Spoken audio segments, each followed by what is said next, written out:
John Calarco, how you doing, man? I'm doing all right. Cheers. Cheers. Good to see you. I haven't seen you in a while. I feel like we're on counterpoint here. We can do that. So you're one of the best drummers around that I've ever seen, and I've seen you a number of times. Tell me about your drumming career, like when it started and where it is now. Geez, where it started. Well, it started when I was basically just out of diapers.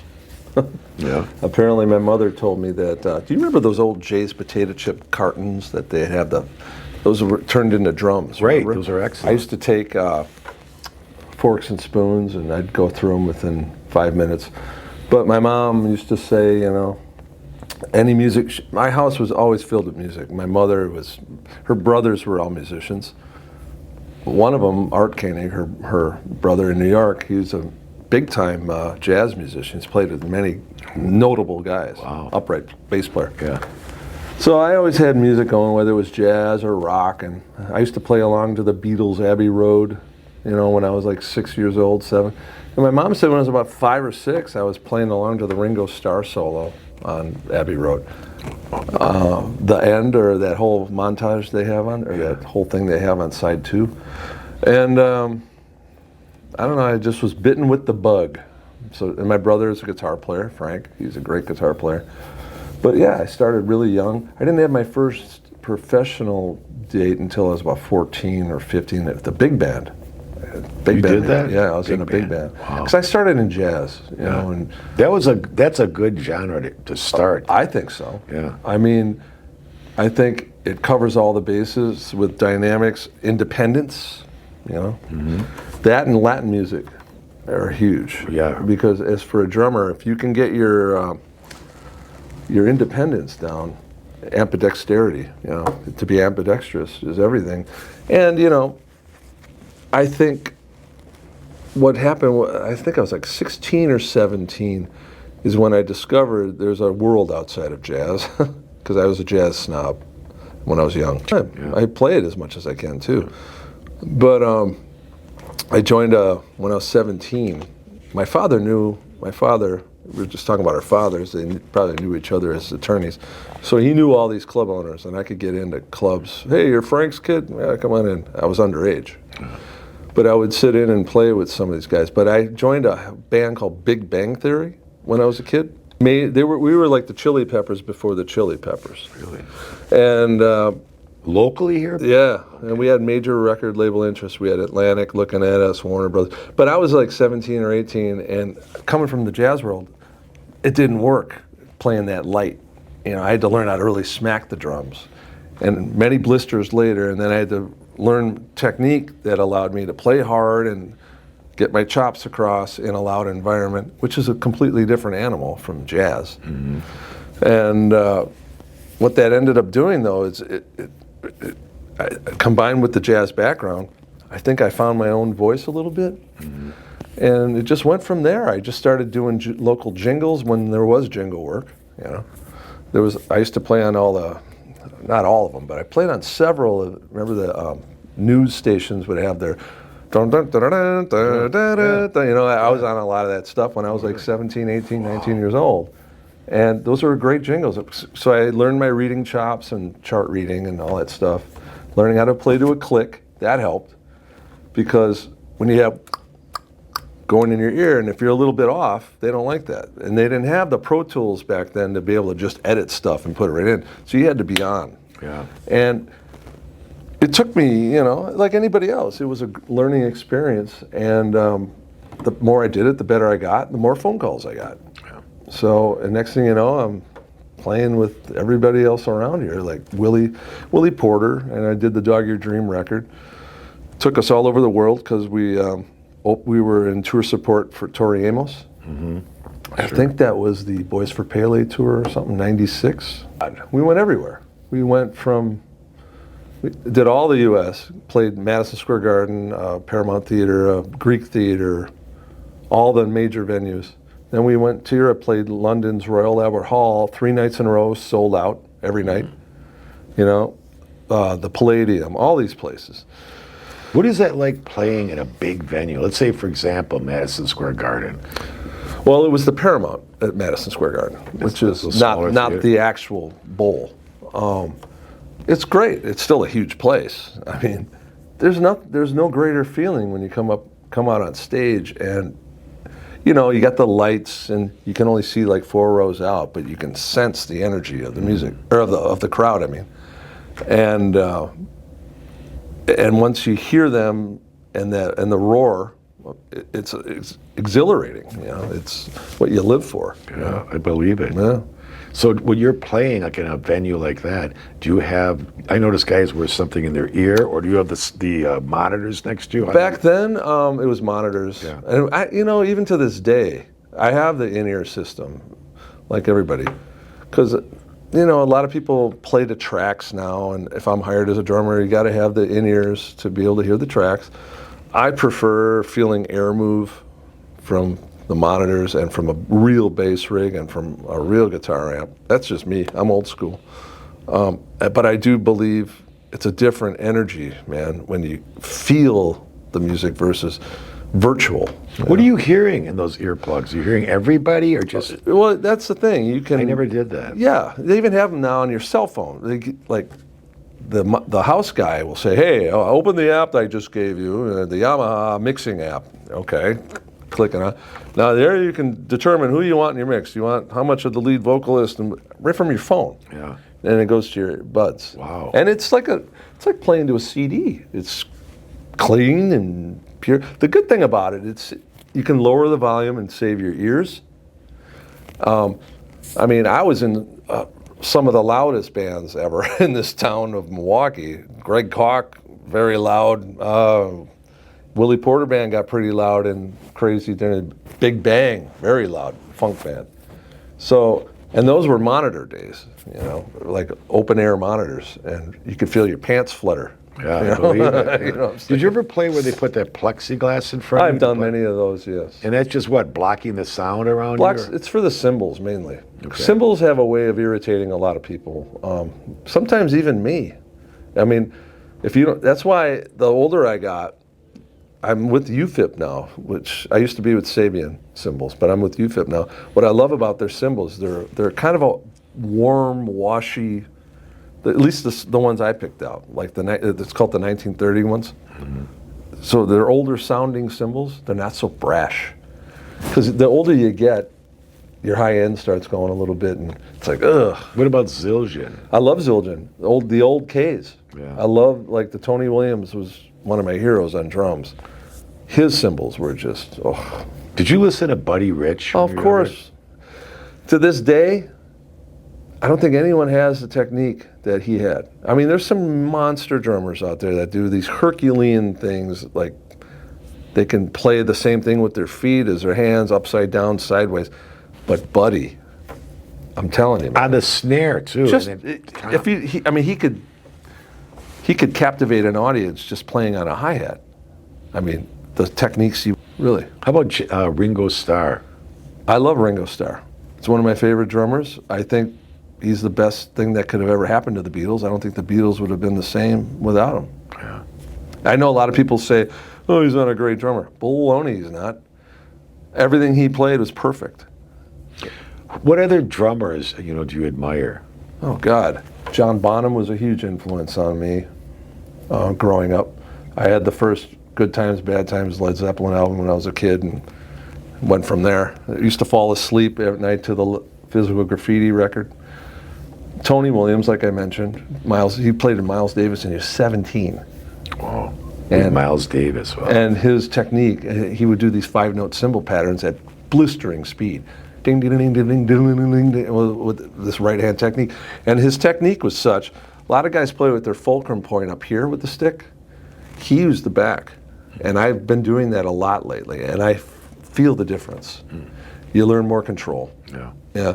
He was a huge influence. Elvin Jones, Roy Haynes, Max Roach, Art Blakey, Lovell, Jack DeJohnette, huge influence.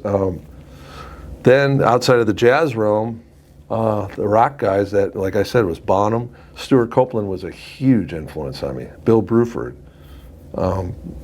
I became a Stuart Copeland clone. Actually, I got fired from my first band for sounding too much like Stuart Copeland. Really? They said, "Hey, we like the Stuart thing, but it's not for this." I was like, "Why not, man? It's so cool. It's so different." Yeah. Oh God, there's so many. Omar Hakim was a big influence. Billy Cobham. Jeez. How is your kit typically set up now?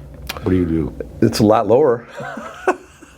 It's funny. A good friend of mine, not to name drop at all, but Todd Zuckerman is the drummer for Styx. Okay, and we were talking. I jokingly, I was in a band with him. We did a Genesis tribute band, 2 drummers. And it was during that time he actually got the call. He was from Chicago. He actually got the call to, I believe it was during that time, to join Styx, and he got it. And he's been with them ever since. But I look at some of these old photos of both of us, and our cymbals are way up here like the old days, Now the older we get, everything's lower. Right. I've seen that. I've noticed that. And just sitting high. I used to sit really low. Like my biggest hero, I can't believe I failed to mention, Vinnie Colaiuta from Frank Zappa. Oh. And played with Sting. And Vinnie's a chameleon, Steve Gadd, another huge influence in my life. I've heard of him. So were you ever interested in playing anything else but drums? Did you ever try guitar or anything? Oh yeah, I do. On my record, I play guitar. I play guitar. piano. You can play piano too? Oh, I'm a horrible guitar player, but at piano I can get by a little bit, Yeah. I think it's important as a musician to learn other instruments and to understand the vocabulary a little bit, and I think it's interesting. I've had so many drummers, I've been known throughout the years as being kind of a chops guy or whatever. I don't think I am, but I've been told this, I always felt I tried to play for the song, but in my own way. The older I got, the less busy I've become on the drums, I think, because I let the song breathe more. Every young drummer wants to be a hot shot. Right. Yeah, you're just blending. I went through that too. But I think, the older it's funny because I've had so many people tell me that this is my second record's coming out. It's called Drone. First one was called Shine. And everybody's like, hey, every time you do a record, why are the drums the least notable thing on there? I'm like, because I'm playing for the song. Yeah. And singing, writing, everything. See, I think that's important, and we'll keep going, but learning, how to read and learning how to write. Yeah. That's kind of like you're a real musician when you know how to do that, right? Well, I mean, most people, they tools of the trade, really. Right. I mean, but unfortunately, like somebody just recently, I was talking to someone about. I used to go to sessions, studio sessions, where you're hired. You don't even know what the music is yet. It's either for a commercial and boom, they put the notation down in front of you. It's syncopation notation. What that is that individual notes like hi-hat, kick drum, snare drum, all written out. Nowadays, usually you just see what's called the lead sheet or a Nashville chart, which is numbers. So they're not really telling me what to play. They're just giving me the form of the song. Either way, they're tools of the trade to work, to make money. If you don't have some guys can go in, sure, and I've done it too, where they'll have a really crappy chart, but they're running the song as they're trying to get the studio session together. So I'm doing that, trying to follow the chart's wrong. I'll try and make a correction or something, or I'll just memorize it from what I just heard, which I do.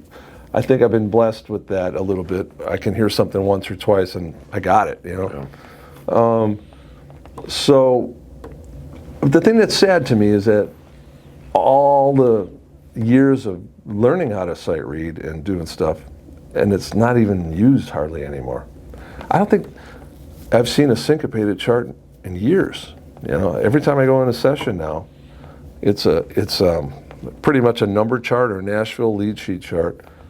And maybe they'll write one line that we all have to do together, boom, blah, boom, boom, boom, or something that's written out.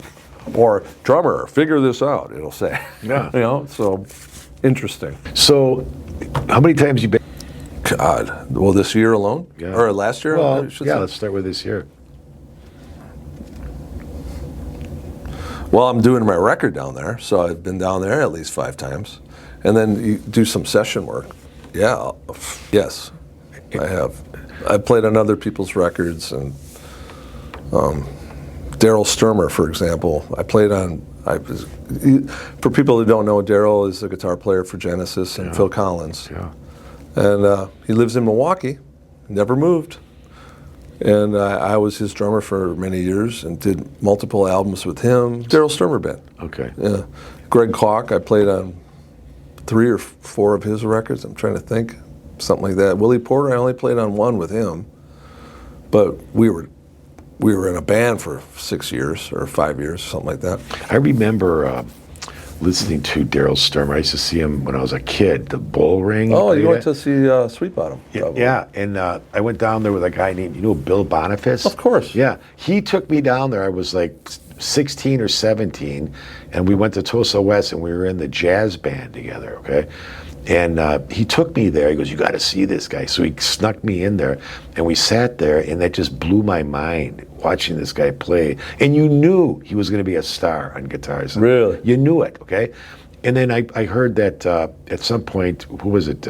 He played with Gino Vanelli. Yeah, brother to brother. And and then he played with before Jean-Luc Genesis, Ponty. Jean-Luc Ponty, yeah. And I guess those guys walked into that bar and they saw him and they hired him. Well, what Daryl told me was, I believe it was George Duke was in there one night.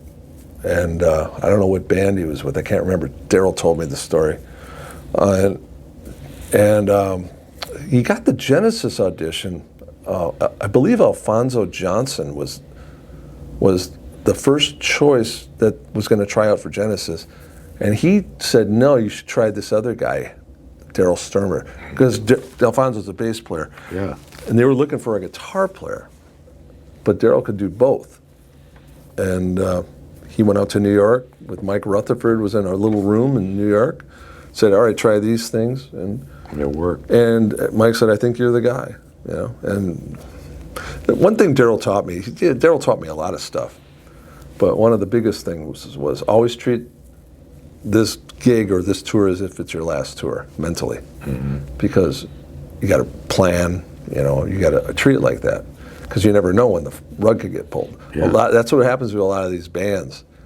They think they got the gold nugget. They think it's going to last forever, and your yesterday's news tomorrow is my favorite saying. Yeah, I believe that. Sure. So, you got to plan, and that's probably why I've been able to sustain myself doing this and buy a house and everything else for as long as I have. I think is because I've not that I live a frugal life, but I'm not stupid. I don't think. No. So this is this is obviously a career, but this is your source of income, right? Yeah, because a lot of music royalties. Like I do stuff that's played on soap operas and they send shows. you checks. Oh yeah, you go to your mailbox. You're playing. I get mailbox money. Yeah, and hey, believe it or not, there have been some dark times. I believe and it. For everybody. That magical check will show up out of nowhere. Thank you, God. And it pays my mortgage and everything else, and the kids' tuition. And does that come by check, or do they just deposit it? Well, now it's direct deposit stuff. Yeah, that's good. So it can always be better. Yeah. Well, it builds up. But do you? What was the biggest or the most popular band you ever played for? Well, as far as being on radio and so, probably Willie, because we had a hit. We wrote a hit together called "Angry Words," and it was remember back in the AAA radio format days for college radio, we were #1 for weeks. Oh. Wow. And I think that's what led to, getting us a world tour. The funniest thing too is when you finally get to that level. Remember Muzak? I remember being on an elevator, going somewhere, I can't remember, and I heard "Angry Words" in the Muzak version, and I just elevator. Busted out laughing. Yeah. It's like, I guess we made it, So it's like, I remember calling him too and telling him that we were laughing because it was so cheesy, the way they do those things. So one of the guys you played with, and I knew personally too, was Keith Pulvermacher. Oh yeah. And the guy, unfortunately, Keith passed away a few years ago. But tell us a little about your experience with him, like how you met him and how that all evolved. How did I meet Keith? I met Keith. He had a band he was in Milwaukee called Sister Moon, who I still play with the bass player from that band today, John Wheeler, who's a great player. And I don't know, we just clicked. I played a few shows. They needed a sub drummer, and I played a few shows with those guys. And Keith was always this like light. Whenever he walked into a room, he lit up a room, you know. And we just clicked, man. I was a little older than him, and he'd ask me a lot of questions about things like of the business and stuff. Because at that time, I was playing with a lot of I was getting calls to play with other people. Because when I was with Greg Koch, playing with the Fender stuff, because Greg was a Fender endorser, Yeah. when we go out to NAMM, that's where I got to play with Andy Summers from The Police, Nils Lofgren from Bruce Springsteen, and all these guys, was because of the thing with Greg. And we would play, we were the featured band, and they would come up and play with us, you know, at this big event at NAMM in LA. They just had that. Yeah, it's every year. Oh. Yeah. And I haven't been out there for a couple of years. I want to get back out again. But so Keith, I would come back to Milwaukee and he'd ask me questions all the time. Hey, how was that? How was it playing with this guy? And then, you know, Keith just started finding his own voice. And next thing you know, he asked me to play on one of his records, and I started playing with him. And it was great. He's a great guitar player. When, you know, the thing I love, you know, there's a great blues guitar player named Johnny Lang. And when I did I played the Cotton Bowl Eric Clapton Crossroads Festival with Greg and Roscoe Beck. Oh, wow. And it was us, John Mayer, Johnny Lang, Jeff Beck, ZZ Top. We were all backstage. Eric Clapton. We were all backstage. Yeah. I shook Eric's hand. You know, it was great. And we're playing the Cotton Bowl. You know. Oh my God. And What an experience. it was a great experience. But my point is just how it relates to Keith. Is that all these great guitar players I got to watch, because it's a guitar festival, basically. And the guy that touched me the most was the least technical guy, which was Johnny Lang. He just played from his heart. And I mean, John Mayer, all these guys were great players, don't get me wrong. But there was something about Johnny Lang that just, wow. And that's what Keith would do. Keith could get to that once in a while. He didn't get there all the time, like none of us get there all the time. But when it got there, it was magic. Yeah, Johnny Lang, I saw him at Potawatomi Yeah. when they used to have the Yeah. auditorium there. But yeah, him, what was John Mayer like? Did you talk to him a little Yeah, I bit? talked to John Mayer. Is he tall? He's very tall, and he's got huge hands, and he was like, "Hey, how you doing?" You know? Right. I talked with him. His band was great. He had Steve Jordan with him on drums, and Pino Palladino, I believe, was playing bass. Great bass player. Yeah, yeah. And I talked with him for a while. He's a tall dude. Yeah. And he ended up playing with Jeff Beck that night, too. Okay. And Vinny Colaiuta, my hero, was on drums. And so I'm right behind him going, I'm watching Jeff Beck. And Vinny, my hero, is right there. You know, and I got to meet him. He gave me a huge hug. Actually, I should give a shout out to Tony Franklin, the fretless bass monster who had played with Jimmy Page in The Firm. Yeah. We became pretty good buds because he was working for Fender. And I said, Tony, you got to introduce me, man, to Vinny. He goes, oh, yeah, come on. Vinny gets off, and Tony goes, Vinny, I'd like you to meet John Calarco, an aspiring drummer. And I just look at him, I love you, man. He goes, oh, come here. He gave me this big, he was a great guy, man. It was awesome. John, you got some albums out, don't you? Yes, solo records, yeah.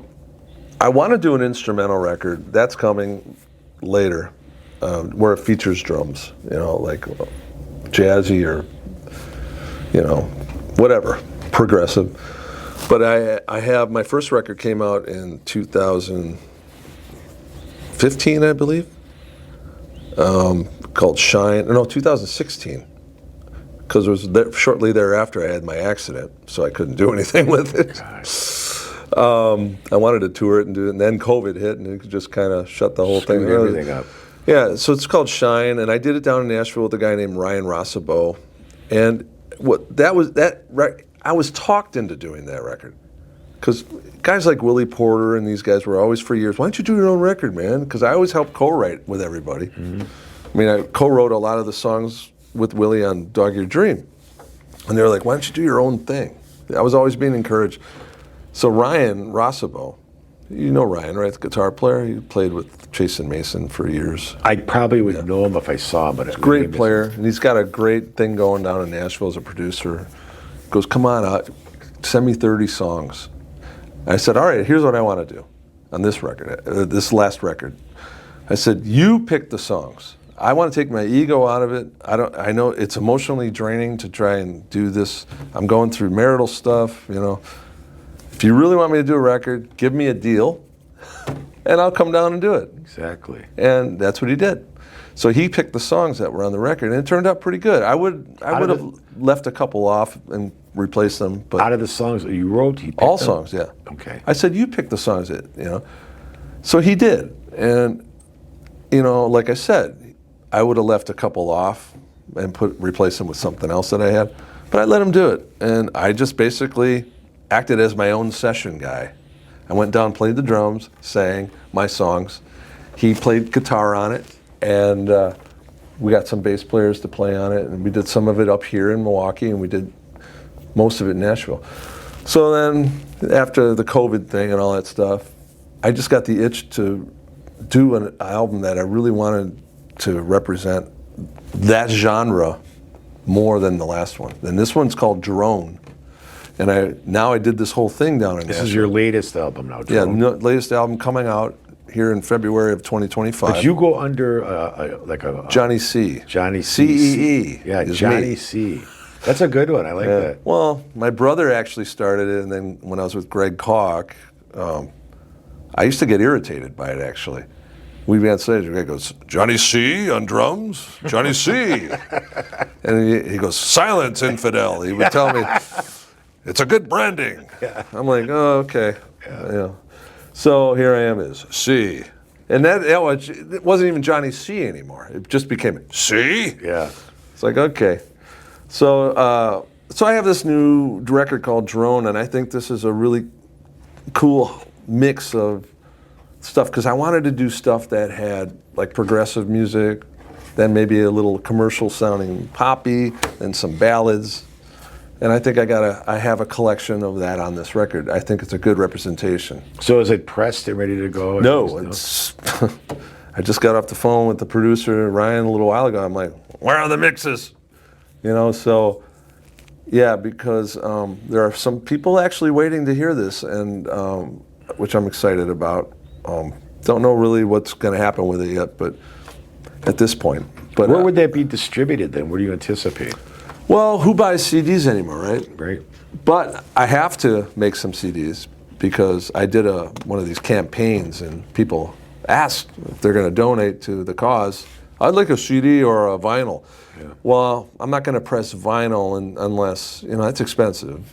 I'll press vinyl if there's a high demand for it, which I'm not anticipating, but we'll see. But today, they're just Everything's downloads now. Yeah. It's which like YouTube, I think Spotify, right? kids, you're missing out. Yeah. When you hold a vinyl and you look and you read the story, Right. while you're listening to the music, you see all the artwork. It's a different experience from just that stupid MP3 on your cell phone. Yeah, plus you don't get stuff like in the Cheech and Chong album. Remember they had a big rolling paper in there. Yeah, big rolling paper and a giant joint. And Alice awesome. Cooper had $1 Billion Babies. There was $1 billion bill in there.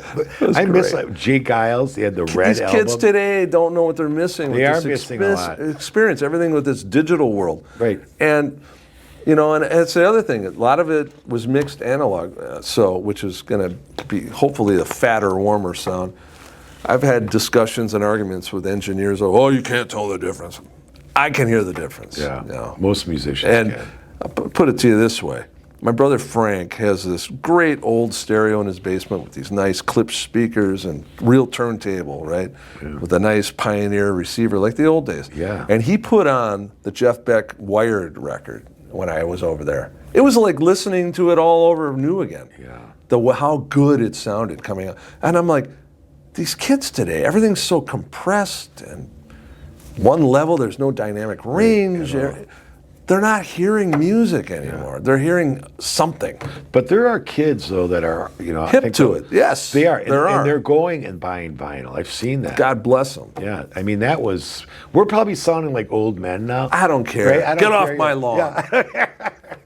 That's good. Yeah. That's going to be your next album that's coming out, and it'll probably be like on Spotify, right? Maybe If I can avoid it. Yeah, and then YouTube it'll be. The on best way to YouTube get Music. access to my record, it'll be on Bandcamp under Johnny C. Then I have my webpage, JohnnyCJohnnyCee.com. Okay. That'll have a lot of information, and yeah, it'll be distributed on streaming platforms, I'm sure. But I will make a few CDs. I don't want to go crazy. I don't want to have boxes in my basement. Or you could press them as people want them, right? Yeah, or press them as people, or sell them at gigs. Yeah. So you think you'll be performing your album around here? Eventually, yeah. I'm gonna have. I'd like to have like a listening party, with special guests and stuff like that, where I'll maybe do a stripped down thing. Because to really pull off this record live is going to require big production, which I love doing.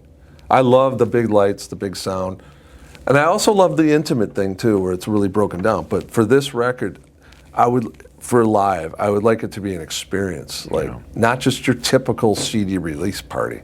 That's so passé.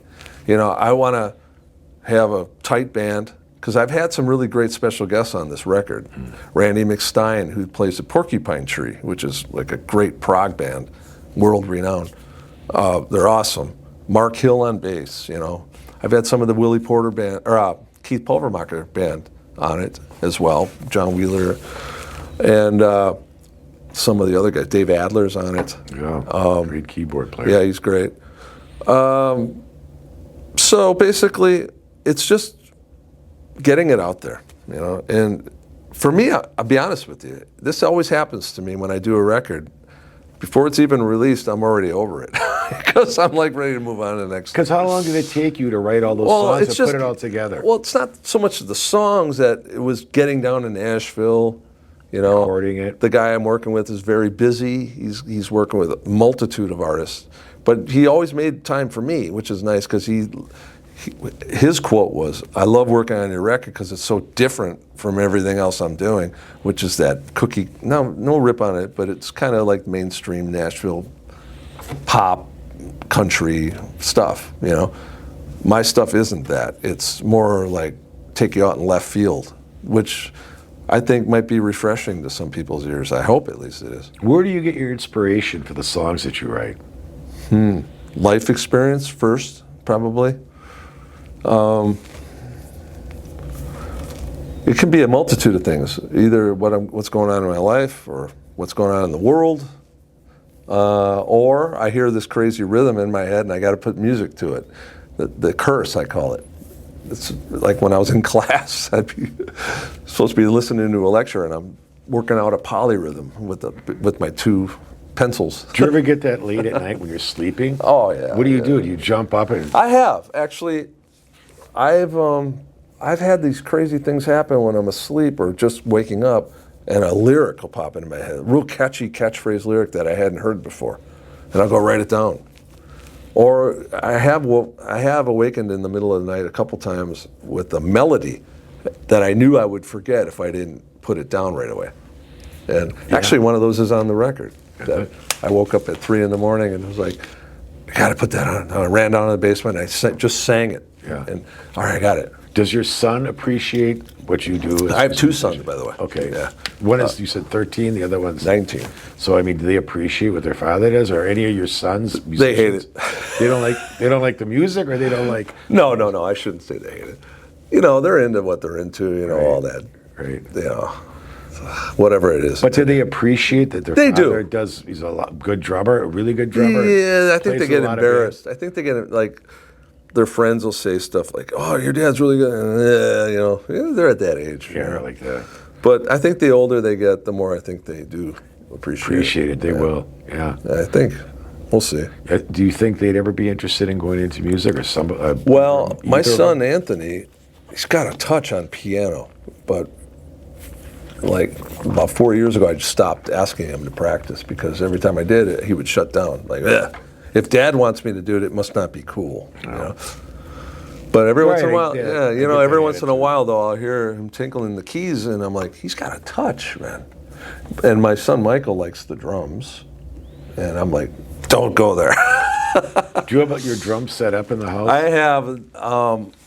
I have an electronic kit set up, the top of the line Roland kit, which is really cool, the TD30, which is hooked up to my computer, so I've actually done sessions on that. And then I have this, I have a heavy bag in the basement, try and keep the boxing chops going. But I have a really crappy drum set up down there. But I do some of these Facebook things. I call it the K-Tel drum set from hell. And if I can do it on that, I can do it on any kit. So I remember when it was COVID and everybody was locked down, you were doing things like that. It's crazy. So was Keith. He was doing stuff. That was called the virtual tip jar. Yeah. Check this out. Yeah. Somebody asked me, because I was in this band years ago doing the old Genesis music, Peter Gabriel era. I love Todd Peter Gabriel. Zuckerman on drums from Styx, and myself on drums, but I would run out in front like Phil Collins, sing, and whenever the instrumental sections came, I would run back and join Todd on the drums. And some people remembered that, and they said, you should, during that COVID lockdown, they were like, you should do a night of Peter Gabriel music. So what I did is I went and I found these vocalist tracks, but his music, like karaoke almost. And so I just played them, and I sang over it live. I made like $3,500. Oh. I was like, for an hour. Wow. I was like, IRS did not hear that. Good. But we'll cut I'm that kidding. part out. No, actually, I claimed it. But claim everything. That's one thing I learned. You claim everything. Hey, you hear that, kids? You claim everything. Unless you like this, right? Yeah. Claim!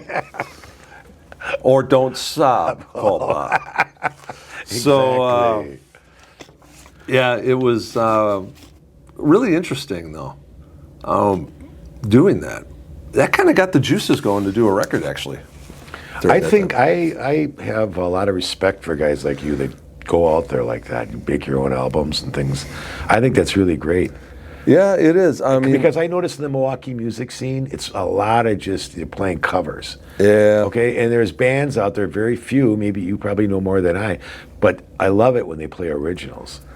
You were one of the few. I mean, the thing that's eating the scene alive right now, what I mean by that is making all the money, are these tribute bands.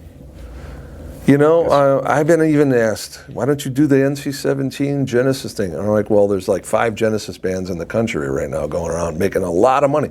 There's the biggest one called the Musical Box. They're from Canada. All those guys were able to quit their day jobs, and some were attorneys like yourself, and they're making 6 figures a year doing this, or more. I mean, they're making a lot of money. And so I was thinking about it, doing something, because all that energy, though, to put into someone else's music, I figured, why don't you take that same energy and put it into your own? Now, granted, I say that, and I'm doing a Cat Stevens tribute because I got talked into it. Cat Stevens. I'm doing it one his night. name back. Yeah, he is actually. I think He's going to. He's touring again as Cat Stevens. No, that guy was a great writer, songwriter. Everything. Yeah, I everything. mean, I was, and that really quick. The only reason I'm doing it is I did a jingle. I've been doing vocal jingles on. You ever hear Design Exchange? That's me on the radio. All these crazy, stupid things, which are now all work for hire. They used to get residuals back in the day. For the amount of times I've heard Design Exchange, had it been paid every time, I wouldn't be sitting here. Right.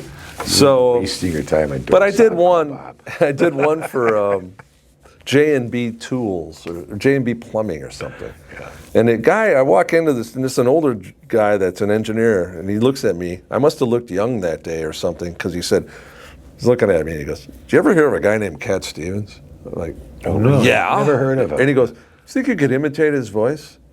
And I went, "Hi," just like that. He goes, "You're hired." Yeah, there you go. So. Wow. One thing led to another. It became this funny thing. There's this thing called Spoof Fest that's every year in Bayview. And I got asked to do it there one night, and it was a hit. It was hilarious, you know.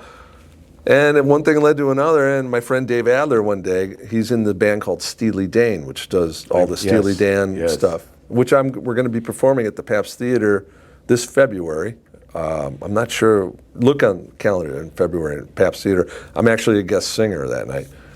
But he said, why don't we do either the Peter Gabriel thing or the Cat Stevens thing just for one night and try it?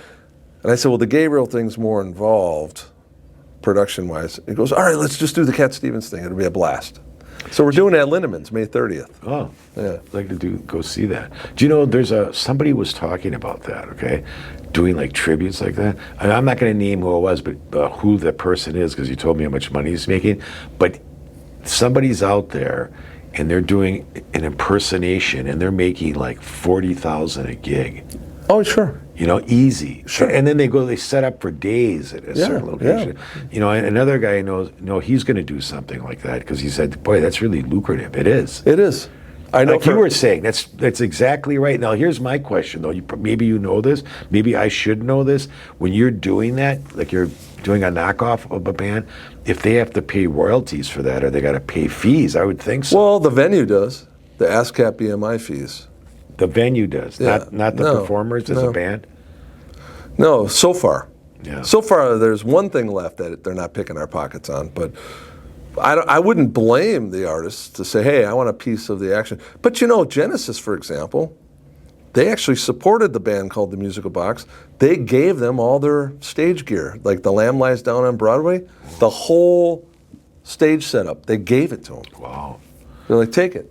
You know, like a guy like Dylan, you can't record him. I saw him he was at the Eagles Club actually a few years ago. Oh, wow. Yeah, and you couldn't record him, nothing. You couldn't bring your camera out. Sure. Right. Sure. But then you go to some other places, like for example, who was that recently? Peter Gabriel. Okay, I saw him at last October. Oh, that was a great show. That was a great show, and he doesn't care if you post this stuff. No. He really doesn't care. You know, he figures I made enough money. I don't know what the motivation is. But Yeah. why? Why would you bother somebody, right? Yeah, exactly. Yeah, it's a little weird. I don't know. People get, I went to a couple shows where you'd even take out your phone. I was checking to see if my kids were texting me, and they're on me. Flashlights, put your phone away. Like, I'm checking to see if my kids are okay. Did you ever go to a gig where they take your phone and they put it in one of They those weren't going to things? take mine. I went to a show once and they were taking everybody's phone and they'd mark it, and then you'd have to come back and retrieve it. But that's how weird it got. I can understand how some artists get perturbed by that, though, because instead of listening to the music, they're making sure, am I capturing this? Well, you're not even in the present moment. You're on this stupid device that you're going to go watch later to make sure that doesn't have the same emotive effect that you would have had if you're sitting there just watching it. Right. Plus, if you really like the artist, you're going to pay to go see them. Yeah. You want to see them live, right? So go see them and just pull out your cell phone and record them. Right. You could go on YouTube and watch what somebody else did. You can. You So I don't absolutely get can. it. So when your album comes out, when do you think it's going to come out? Well, it's supposed to be out. It was supposed to have been out already. I'm sorry, people, whoever cares. But it's going to be out in this February. All right. Good. So, let me know. I will. When that happens, we'll have to Well, plug that. yeah, I give you a couple of samples you can sample on the show. We'll put it on. You'll be able to listen to some of this stuff. Yeah. Yeah, that's good. One of the songs is called Just a Little Bit, and it's a song our dear beloved late friend Keith Pulvermacher passed away. But I was going through some of the old songs, and I found a song I wrote where he's playing guitar on it. So I have him on the record, and that's one we'll Good. check And I have out. your permission to publish that. And then there's another one I think I gave you to check out. It's called Saved on Sunday for all the drumming geeks. It's an interesting groove because it's in 6/8 time. The kick drum's in 4/4 time. The hi-hat's in 3/16, and the left hand side stick's in 5/8. Have fun with that one. Well, you're like a human metronome. No, it's actually a really cool groove. I'm actually proud of that one. We'll play it. John, thanks for coming, man. You're a good guy. Thank you. Yeah, we'll have to You do this too. again sometime. Point, counterpoint, Yeah, and let's don't do that. sob, call Bob. Exactly. Thanks, John. All right, thank you. Great. Just a little bit.